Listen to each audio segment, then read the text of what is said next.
Chapter 1. Young Davy. Davy Crockett was born on August 17, 1787, in Greene County, Tennessee. In 1787, America was a new nation. Most of the territory was a wilderness. Davy Crockett was born in the wilderness. His father, John Crockett, was an Irish immigrant. He fought in the American Revolution. He was a very courageous man. Davy had a difficult childhood. His family was poor. When he was 12 years old, his father said, "Davy, our family doesn't have any money. You must go to work as a cattle herder." "All right, father," said Davy. "I'm happy to help the family." Davy traveled 400 miles on foot. He took cattle from Tennessee to other places. When he finished his work, he was far from home. He was lost. Davy walked 400 miles. When he returned home, he was very tired. Davy gave his father the money he made. His father was happy and said, "Thank you, Davy. Now we have some money for the winter months." "I can do it again to help the family," Davy answered. The years passed. Davy went to school when he had time. He spent most of his time hunting in the forest. He was the best shooter and hunter in Tennessee. He entered many shooting competitions and won them all. He called his rifle Old Betsy. For years, Davy hunted bears and other wild animals. He was a trapper. Once he hunted 100 bears in 6 months. It was dangerous to hunt bears, but Davy was very courageous and strong. He knew the forest well. The Indians were his good friends. He ran fast and was a strong fighter. He fought with the wild cats of the mountains. Some people said that one day Davy saw a raccoon in a tree. He wanted to shoot it, but the raccoon saw him and said, "Wait a minute. Are you Davy Crockett?" Davy answered, "Yes, I am." The raccoon answered, "Then don't shoot. I'll come down from the tree." And the raccoon came down from the tree. Chapter 2. The Creek Where. Everyone liked Davy Crockett. He was always happy, with a big smile. He was honest and always helped others. Davy was a tall man. He wore a coonskin cap, buckskin trousers, and a buckskin jacket. He always carried his long rifle, Old Betsy. In 1806, Davy married Polly Finley. She was a school teacher. They had 2 sons and a daughter, John, Joseph, and Judith. After a few years, the Crockett family moved into the Tennessee Hills. The Tennessee Hills were near hostile Indian country. In 1812, the war between the United States and Britain began. The Mohawk and Creek Indians fought with the British against the Americans. The American General Andrew Jackson organized a small army. He wanted to fight the Creek Indians and the British. Davy fought with this army. He was a scout because he knew the territory well. His work as a scout was very important. Davy traveled across Tennessee, the Mississippi Territory, Florida, and Louisiana with General Jackson's army. The Battle of New Orleans was a big victory for General Jackson and the Americans. The war ended in 1814. The British lost the war. The Indians lost their territories and went away. New American families settled in the Tennessee hills. At the end of the war, Davy returned home to his family. Unfortunately, his wife Polly died. Life was again difficult for Davy.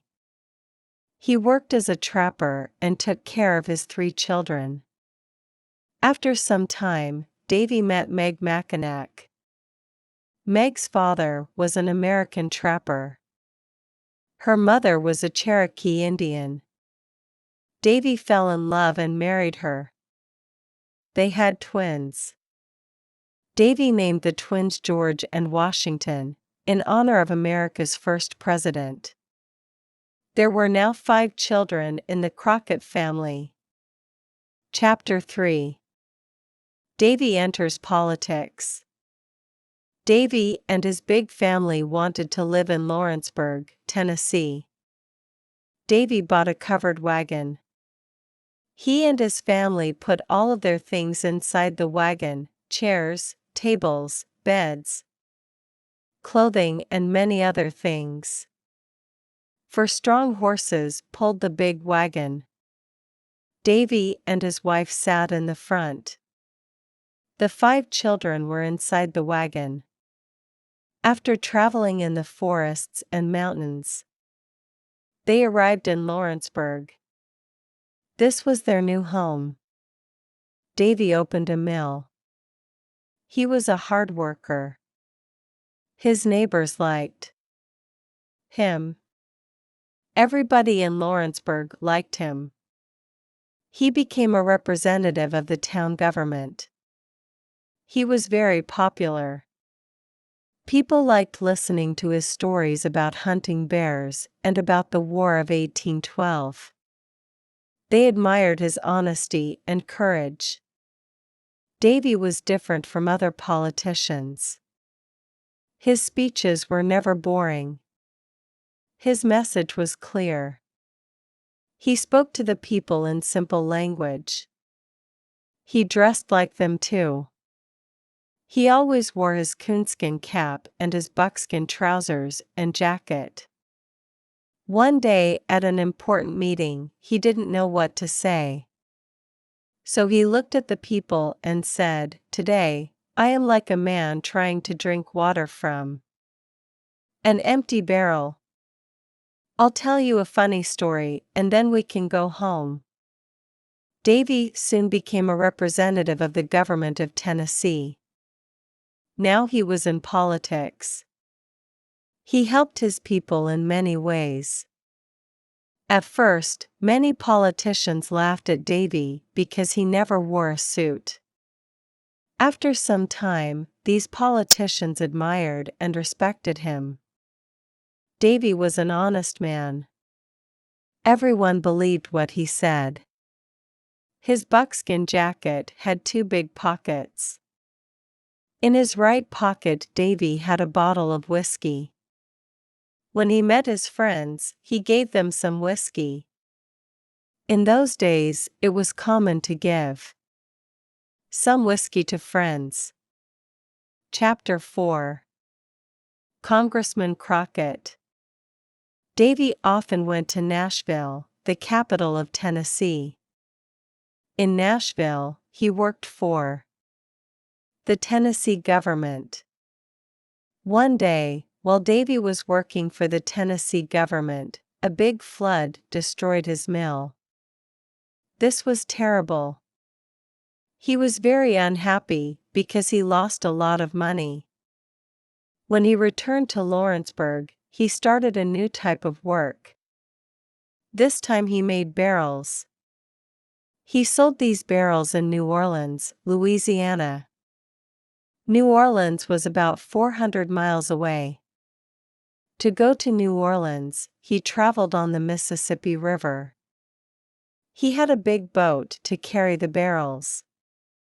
It was difficult to travel on the Mississippi River. There were many dangers. One day his boat had a bad accident. It began to sink. Davy almost drowned. He lost his boat and his barrels, but he didn't lose his life. In 1827, there was a big election in Tennessee. Davy Crockett became a United States congressman. This was a great honor for him. In the United States Congress, he represented the people of Tennessee. He traveled to Washington, D.C., the capital of the United States. Davy was very happy to be a congressman. He wanted to help his people. There were congressmen who wanted to take land away from the Fox Indians of Tennessee. Davy protected these Indians. He fought against dishonest congressmen. The Fox Indians cannot live without their land.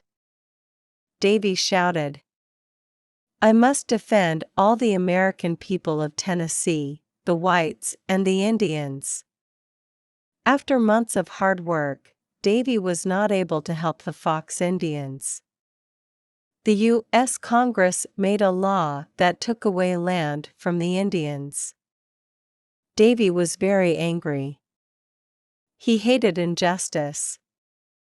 In 1835, he left the U.S. Congress. Chapter 5. Texas. In 1835, the Crockett family left Tennessee. They put all their things in a big covered wagon and they traveled for many days. They finally arrived in Texas. At that time, Texas belonged to Mexico. At first, the Mexican government was happy with the American settlers. They cultivated the land. Many settlers went to Texas because land was very cheap. With a little money, a settler bought a lot of land. More and more Americans went to Texas. There were about 20,000 American settlers in eastern Texas. There were only 5,000 Mexicans. The Mexican government did not like this. There were too many Americans. Mexico decided to close its borders. The American settlers were very angry. In 1834, the Mexican General Santa Anna became the dictator of Mexico. He was a cruel man. He sent his soldiers to the Mexican border. He did not want American settlers to enter Mexico. By 1834, there were more than 30,000 Americans living in Texas. They wanted Texas to be an independent American state. They did not want to live under a cruel Mexican dictator. Davy and his family now lived in Texas. They were happy in their new home. They wanted the independence of Texas, too. One day Davy heard that the Mexicans wanted to attack Fort Alamo. The Alamo was a Spanish church and fort near San Antonio, in western Texas. There were Texans and American soldiers at Fort Alamo. There were also women and children at the fort. War was in the air. Davy knew he must fight for the independence of Texas. Chapter 6. Fort Alamo. Davy asked other American settlers to go to the Alamo with him. Few men wanted to fight. But this did not stop Davy. He and 15 men decided to go to the Alamo. They were ready to fight the Mexicans. There were 112 men at the Alamo. Colonel William Travis of the U.S. Army was the commander. William Travis was a young colonel. He was only 27 years old. He was a lawyer. He entered the U.S. Army to fight for the independence of Texas. One day, Colonel Jim Bowie and 30 men arrived at the fort. Jim Bowie was a tall, strong man. He was a hunter and trapper. "Good evening, Colonel Travis," said Colonel Bowie. "I have a message for you from General Sam Houston." "Here is the letter." Colonel Travis opened it. He read it aloud. "You must destroy the Alamo and come with my army. General Santa Anna will attack the Alamo soon." "General Sam Houston, what?" said Colonel Travis. "I don't want to destroy the Alamo. I want to defend it." Colonel Bowie said, "We cannot defend the Alamo. We must have more men." In February 1836, Davy Crockett and his men arrived at the fort. Colonel Travis was happy to see them. He asked Davy and his men to defend the Alamo. "We don't have many men," said Colonel Travis. "We must ask for more soldiers. I am sending a messenger to General Fannin. He can send us more soldiers." Davy said, "My men and I want to defend the Alamo. We are hunters and trappers. Our long rifles can shoot at a great distance." Davy Crockett and Jim Bowie became good friends. Together, they repaired the walls of the fort. They cleaned the rifles and the cannons. They were ready for the battle. Chapter 7. The Red Flag. One morning a messenger arrived. "I have a message from General Fannin. He is very sorry. He cannot send any soldiers. You must leave the Alamo now. General Santa Anna is near. You are all in danger." "We don't want to leave the Alamo," said Jim Bowie. "We want to fight for the independence of Texas." "How many soldiers has General Santa Anna got?" "He's got about 4,000 soldiers," said the messenger. Colonel Bowie looked at Colonel Travis. "We must speak to our men," said Colonel Travis. "Yes," said Bowie, "we must speak to them." Colonel Travis called his 187 men. He said sadly, "General Santa Anna is coming to attack us. He has about 4,000 soldiers and lots of ammunition. We have only 187 men and little ammunition. We have little food and water. Remember, there are women and children in the fort." Then he marked a line on the ground with his sword. "Those who want to fight for the independence of Texas, cross this line. The others can leave the fort and go home." There was a very long silence. Davy thought about his wife and his 5 children. Then he thought about the independence of Texas and the American settlers. He thought about a new American state, Texas. All the men crossed the line. These men wanted to defend the Alamo. These men wanted an independent Texas. On February 23, 1836, General Santa Anna and his army arrived. He sent a messenger to the Alamo. He wanted the people in the Alamo to leave. The men in the Alamo answered with a cannon shot. They did not want to leave. They did not want to return to the United States. General Santa Anna was furious. He showed a red flag. The red flag meant, "No prisoners." He wanted to kill everyone in the fort. On February 24, 1836, General Santa Anna's army attacked the Alamo. The Mexicans had an enormous cannon. It shot a cannonball that damaged a wall of the fort. Davy said, "We must destroy that cannon. It can destroy the walls of our fort."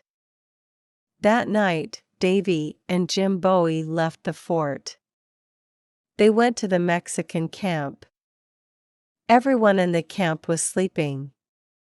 Davy and Jim silently passed behind the two Mexican guards. They put mud and stones in the enormous cannon. Then they returned to the Alamo. The next morning, the Mexican army used the cannon. It exploded. The Mexicans were very surprised. Their enormous cannon was destroyed. The men in the Alamo killed many Mexican soldiers. The Mexican army attacked many times during the day. But the Texans and the American army defended the Alamo. Chapter 8. The Massacre. The days passed. The battle continued. There was little food and ammunition. The men in the Alamo fought courageously. Nothing stopped them. After 12 days of fighting, General Santa Anna sent all of his army to attack the fort. On March 6, at 5 a.m., the Mexican bugles played the Degüello. The Degüello was a war song. It meant death for everyone.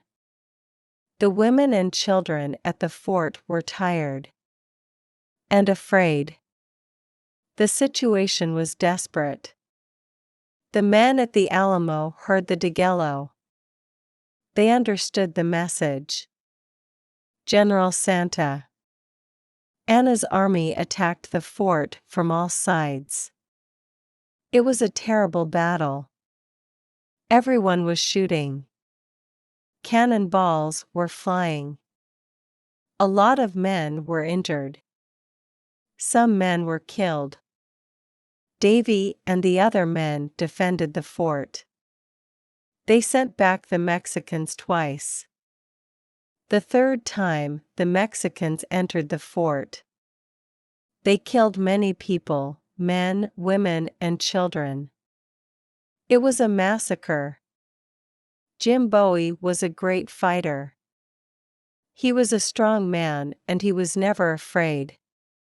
He fought with his famous Bowie knife. He killed many Mexican soldiers.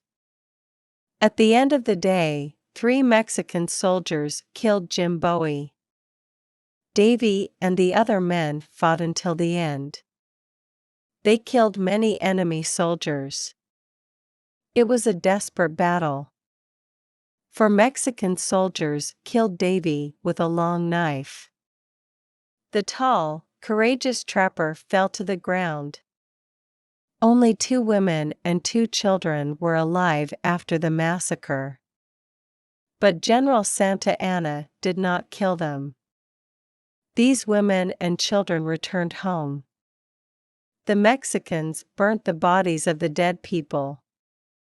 It was a big victory for General Santa Anna.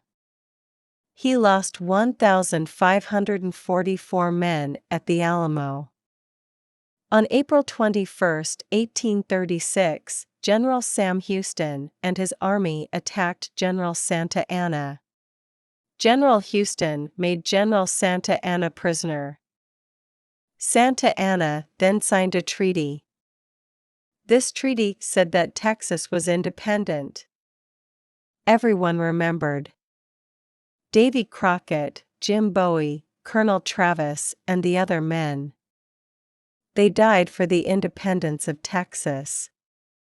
Texas became a state of the United States in 1845. All through his life, Davy Crockett did what he believed was right. With his honesty and determination, he became a national hero. Davy Crockett was the perfect example of the American free spirit. In his life story, Davy wrote, "I leave this rule for others when I'm dead: always be sure you're right, then go ahead."